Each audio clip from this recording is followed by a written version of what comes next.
Attack का problem आया था मैडम जी। बट उसके बाद में अभी 2 साल हुए, बट मेरा मेडिसिन वगैरह चालू रहने के बाद भी मेरा चेस्ट पेन कभी कभी होता है मैडम जी।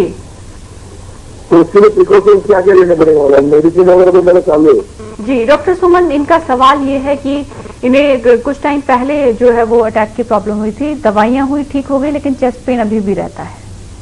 कोई टेस्ट तो हुए हैं? प्रिकॉशंस के बारे में जानना चाहते हैं। इनके कोई टेस्ट हुए हैं, कोई ट्रेडमिल हुआ है या कोई एंजियोग्राफी हुई है? क्योंकि टेस्ट होने जरूरी है। जी हेलो सर। जी संजय जी, आप लाइन में हैं? हाँ, एंजियोग्राफी वगैरह तो नहीं हुई है मैडम। हाँ, एंजियोग्राफी नहीं, कुछ टेस्ट हुए है मैडम सर। एंजियोग्राफी क्लियर है? हाँ, एंजियोग्राफी इसलिए ही नहीं चलो डॉक्टरों ने, तो वो करानी चाहिए आपको, टेस्ट करना चाहिए। अच्छा, करवानी चाहिए आपको, करानी चाहिए आपको। अपने लोकल जो डॉक्टर हैं, फिजिशियन से कंसल्ट करिए, उनको बताइए कि अभी भी हार्ट अटैक के बाद आपको दर्द हो रहा है, तो वो आपको एडवाइस करेंगे फर्दर टेस्ट, एंजियोग्राफी है जो है, उससे क्लियर होगा कि क्या एग्जैक्ट सिचुएशन है आपकी। अच्छा, ठीक है जी। डॉक्टर रूपा, आपसे ये जानना चाहेंगे, कोई इस तरह से कहा जाता है जितनी भी हार्ट प्रॉब्लम्स होती हैं वो औरतों में कम पाई जाती हैं और पुरुषों में ज्यादा, ये मिथ है या वाकई ऐसा है? नहीं, ये बिल्कुल एक मिथ है कि ये जो लेडीज सोचती हैं कि विमेन में हार्ट डिजीज नहीं होता है और वो ज्यादा ब्रेस्ट कैंसर या जो इसको अपनी गायनेकोलॉजी की प्रॉब्लम्स पे ज्यादा ध्यान देती हैं। लेडीज में भी हार्ट डिजीज होती है, मेनोपॉज तक थोड़ा प्रिवेंशन होता है, बट आज हम एक मिक्स ग्रुप देख रहे हैं। एक ग्रुप देख रहे हैं क्योंकि हमारे कंट्री में बहुत कॉमन है कि यंग एज में हिस्टेक्टमी कभी छोटी रीजंस की वजह से भी हो जाती है। एक पेशेंट को काउंसलिंग नहीं दी जाती कि यंग एज में यूट्रस रिमूव करने से क्या उनके हार्म इफेक्ट्स होते हैं और मेनोपॉज अर्ली होने से क्या नुकसान होता है।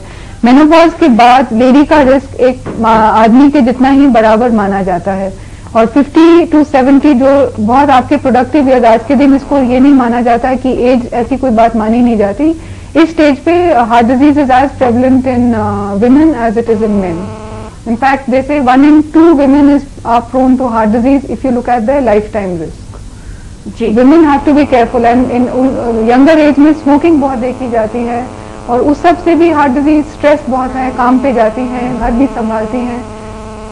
So all these are actually additive factors and we are seeing more and more women having actually heart problems.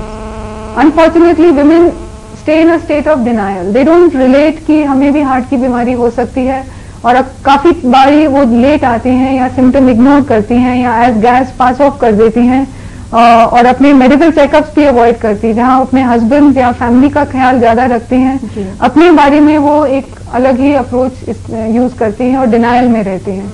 तो women and heart disease is a very important problem that we have to handle. जी doctor Suman, एक आपसे ये जानना चाहेंगे, जब इस तरह की बात कही जाती है कि कोलेस्ट्रोल और जो कैल्शियम आर्टरीज में जाने से कुछ प्रॉब्लम होती है, तो ये किस तरह का कैल्शियम होता है? जो डेली रूटीन में हम कंज्यूम करते हैं वही होता है या फिर किसी और तरीके से जाता है? कोलेस्ट्रॉल डिपॉजिट होता है, उसको अगर जैसे आपने कहा कि जो हम इंजेस्ट करते हैं या वो लिवर में भी चेंज अप होता है। जो आप खाते हो वो ब्लड स्ट्रीम में जाके लिवर में उसको ऑक्सीडाइज करते हैं, एलडीएल पार्टिकल बनता है जो which is more oxidise and penetrates the injured endothelium, जो इनर लाइनिंग होती है। कैल्शियम तब डिपॉजिट होता है जब वो काफी देर तक ब्लॉकेज हो, लॉन्ग टर्म ब्लॉकेज हो, तो वो बॉडी का ही कैल्शियम है विच गेट्स डिपॉजिटेड। कोलेस्ट्रॉल भी जो आप खाते हैं या जो मेटाबोलाइज होता है बॉडी में, वो डिपॉजिट होता है। जी डॉक्टर, डाइट से ताल्लुक नहीं रखता है। जो आपका डाइट का कैल्शियम है वो नसों में नहीं जमता है, वो एक अलग प्रोसेस है। जो इन्फ्लेमेटरी रिएक्शन होता है उससे हार्डनिंग होती है। वो डाइट का सवाल था कि जो डेली कंज्यूम करते हैं, ऐसा नहीं है कि आप दूध ना कैल्शियम ज्यादा ले लो तो it is the process of buildup of cholesterol which attracts calcium there. जी एक कॉलर हमारे साथ जुड़ी हैं गाजियाबाद से, मीनू जैन। मीनू, पूछिए आपका क्या सवाल है? डॉक्टर, मेरा लिक्विड प्रोफाइल करवाया गया था। मेरा थोड़ा कोलेस्ट्रॉल हाई रहता है, 309 मेरा कोलेस्ट्रॉल था और जितना भी मेरा लिक्विड प्रोफाइल करवाया था डॉक्टर ने, एस्कॉट डॉक्टर परवीर ने, तो उन्होंने बताया कि मेरा सारा जितना भी प्रोफाइल है वो हाई देखी, बॉर्डर लाइन से भी ज्यादा हैगा। तो मेरे को चेस्ट पेन और उल्टे हाथ में दर्द और कमर में दर्द सबक सी हर वक्त रहती है और कभी कभी तो इतनी जोर से सबक उठती है कि मैं खाना बनाते बनाते मेरे को ऐसा लगता है कि मैं कपड़े मतलब लूज कर लूं अपने, एकदम सांस आने में प्रॉब्लम आ जाती है। ये सारी प्रॉब्लम्स आती हैं मेरे साथ। क्या ये मेरे हार्ट से रिलेटेड है? मेरी एक दफे एंजियोग्राफी से 3 साल पहले मेरी एंजियोग्राफी हो चुकी है, वो मेरी क्लियर आई है।